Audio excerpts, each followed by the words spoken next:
आपल्याला आंघोळीला टाकलेलं पाणी थंड होत आलं बरं का, पण आपली चालू होती एडिटिंग, त्याच्यामुळे काय आपला नंबर नव्हता लागला आंघोळीला. आणि काय ना आपली हीच रूम आहे बरं का व्हॉइस ओव्हरची, आपली आल्टो म्हणजे सगळं काही आहे. आपल्याला ना युट्यूबला पण चांगला प्रतिसाद भेटला होता. मग टीव्हीवर आपण लॉग इन करून व्हिडिओ अपलोड केला आता. मग काय गडबडीत आपण निघालो, पण फुलं विसरलो मंदिरात नेण्यासाठी. मग काय आमच्या मॅडमना फुलं दिली ते, मग ते महादेवाच्या पिंडीवर वाहिले आणि थोडासा मनापासून देवाची प्रार्थना.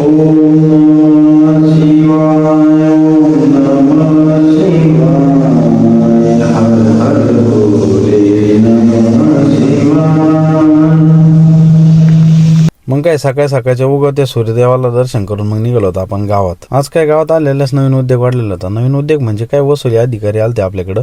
पण एक महत्वाची गोष्ट अशी झाली ना का आपली कुठेतरी एक माणूस की ना आपल्यातला एक चांगल्यापणा ओळखून आहे ना, तर त्यांनी एक मला किस्सा सांगितला. आता तो काय याच्यात सांगणं शक्य नाही एवढा, त्याच्यामुळे युट्यूबला आपण स्पेशल व्हिडिओ सोडणार, त्याच्यात तुम्हाला सविस्तर सांगेनच मी. आणि कसं आहे ना, सगळे चांगले वाईट दिवस येणं गरजेचं राहतं बरं का माणसाला आयुष्यात, कारण की ह्या वाईट दिवसातूनच कळतं कोण आपले कोण परके.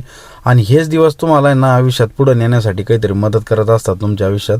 मग काय साहेब लोक आलते, त्यांना ना चेक वगैरे देऊन सगळं मॅटर क्लिअर केलं. कसं आहे ना शेठ लोक मांजर मारलेलं नाही सांगत, काशी केलेलं तेव्हाच सांगत, पण आपलं तसं नाही बरं का. मग हे सगळ्या गोष्टी झाल्याच्या नंतर साहेब लोकांना वाटी लावलं. मनातील बऱ्याच दिवसाचा प्रश्न होता, आपण एवढं चांगलं वागू नये आपल्यासोबत असं का होतं, तर त्याचं उत्तर आज मला 100% जवळपास मिळालंच होतं. कारण की काय ना, चांगलं वागलेलं कधीच तुमचं वाया जात नसतं. आणि सगळ्यात महत्त्वाचं म्हणजे काय, व्यवसाय म्हणल्यावर चढ उतार येणारच, पण याच्या उताराच्या दिवसात ना माणसाचं खरं रूप दिवसून येतं बरं का. मग काय त्याच्यानंतर आपण प्लांटच्या कामकाजाला लागलो, प्लांटचं कामकाज आवरलं. मग गेलो आपण दुधाच्या गाडीसोबत नाही का. मग जात आपल्याला वाटानं भेटले ते वारकरी लोक. मग काय योगायोगाने दिंडीचं दर्शन पण झालं नाही का. मग काय तिथून आले आपण जेवणाचं नियोजन झालं, प्लांटवर भूक लागली ते सगळ्यांना. मग मस्तपैकी सगळ्या टीम सोबत जेवलो आम्ही. आणि जेवताना आम्हाला तिथं दिसले एक म्हातारी. आता म्हातारी कोणती येतं, ह्या म्हातारीला पण तुम्ही सगळे बालपणात गेलेच असणार 100. तरी मी त्याच्यात देवाचे आभार मानतो की आपल्याला ना देवाने देणाऱ्यातलं बनवलेलं, घेणाऱ्यातलं नाही. मग काय चिवताई पण आलते आमच्यासोबत जेव्हा. मग काय ते आवरल्याच्या नंतर रोहन सर म्हणे आपलं पिकअप मधलं मशीनची सर्व्हिसिंग का. मग काय त्याच्यानंतर आपल्याकडे स्टेबलायझर आलतं एक रिपेरिंगला, ते रिपेअर करून दिलं. त्याच्यानंतर मग एक होता छोटासा स्पीकर साऊंड बॉक्स, मग तो पण एक जणाचा होता, तो रिपेअर करून दिला व्यवस्थितरित्या.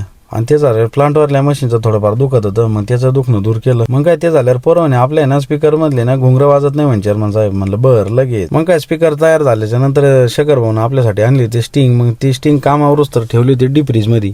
आज जर जास्तच कामाचा लोड होता बरं का, सगळे कामं एकखट्टी चालते. काय कामावर स्टिंगची पार्टी झाली सगळ्या टीम सोबत. मग काय त्याच्यानंतर आपण एक रील शूट केली. तर कसं वाटलं आजचा ब्लॉग, रामकृष्ण हरी. नाराज नाही झालं पाहिजे, हा आमच्या मनाचा मोठेपणा आहे ना, बऱ्याच वेळेस आमच्या चांगला डालाय. कसं लाखात एक कथा समजून घेना स्वप्नांचे रंग